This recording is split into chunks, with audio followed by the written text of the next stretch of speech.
எனக்கு தெரிஞ்ச ஒரு 2K கிட் பையனுக்கும் அவனோட ஆளுக்கும் சண்டையாமா. அதை சால்வ் பண்ணுறதுக்காக இவன் போய் வாட்ச் வாங்கி கொடுக்கணுமா, அவளுக்கு வாங்கி கொடுக்குற வாட்ச் நான் போய் செலக்ட் பண்ணணுமா.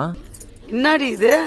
இந்த மாதிரி டெய்லி விளாக்ஸ் பார்க்குறதுக்கு நம்ம சேனலை மறக்காம ஒரு ஃபாலோ பண்ணி வச்சுக்கோங்க. இப்போலாம் காலேஜுக்கு ரொம்பவே சீக்கிரமாக போயிடும்னு சந்தோஷப்பட்டேன். ஆனால் இன்றைக்கின்னு பார்த்து காலேஜுக்கு கொஞ்சம் தாமதமாக போய்விட்டேன். கிளாஸுக்கு போனால் நம்ம பொல்லாதவனுக்கு இன்னொரு பையனுக்கும் சின்ன தகராறு போல் அவங்க 2 பேருக்கும் நல்லா சண்டையை மூட்டி விட்டு ஏதோ நம்மளால் முடிஞ்சதை பண்ணிவிட்டு நம்ம சூரவேலை சுப்பிரமணி என்ன நடந்துச்சு ஏன் பஞ்சாயத்து அப்படின்னு நம்மக்கிட்ட எக்ஸ்பிளைன் பண்ணிகிட்டே இருந்தான். அதை கேட்டுகிட்டே இருந்தேன். காலேஜ் முடிஞ்சிருச்சு. காலேஜ் முடிச்சுட்டு வீட்டுக்கு வந்தால் ஒரு ஃபோனு, அண்ணா இந்த மாதிரி என் ஆளுக்கு எனக்கும் சண்டைண்ணா அப்படின்னு ஒருத்தன் கால் பண்ணுறான். சரிடா அதுக்கு நான் என்னடா பண்ணுறதுன்னு கேட்டால், இல்லைண்ணா நான் அவளை காம்ப்ரமைஸ் பண்ணுறதுக்காக வாட்ச் வாங்கி கொடுக்கணும், எனக்கு வந்து வாட்ச் செலக்ட் பண்ண கொடுங்க அப்படிங்கிறான். சரி நம்மளை தேடி உதவின்னு வந்துட்டான், எப்படி வேணான்னு சொல்கிறதுன்னு நானும் கிளம்பி போயிட்டேன். நம்ம 2K கிட் பையனோட பட்ஜெட்டு 2500 ரூபாயாமா. இதுக்கு ஒரு நல்ல வாட்ச் வாங்கணும்னு கேட்குறான். 2500 ரூபாய்க்கு நல்ல வாட்ச் கிடைக்காதா, நல்ல வாட்ச் வேணும்னா கொஞ்சம் காசு போடணும் அப்படின்னு கொஞ்சம் நேரம் கூட யோசிக்காமல் சட்டுப்புட்டுன்னு ஒரு வாட்சை பார்த்தா. ரேட் எவ்வளோன்னு கேட்டால் சட்டுப்புட்டுன்னு பே பண்ணி வாங்கிட்டான். எங்கேருந்து இவ்வளோ காசு ரெடி பண்ண அப்படிங்கிற அதெல்லாம் சீக்ரெட் அப்படின்றான். இந்த வாட்ச் தான் மக்களே அவன் ஆளுக்கு வாங்கியிருக்கான். எப்படி இருக்குன்னு மறக்காமல் கமெண்ட்டில் சொல்லிட்டு போங்க. அப்படியே வீட்டுக்கு வந்துட்டு கொஞ்ச நேரம் ஓய்வு எடுத்துட்டு ஜிம்முக்கு கிளம்பிட்டேன். நம்ம ஜிம்முக்கு போனால் நமக்கு ஒரு சர்ப்ரைஸ் என்னன்னா, புதுசாக ஏசியெல்லாம் மாட்ட போகிறாங்க போல ஜிம்மில்.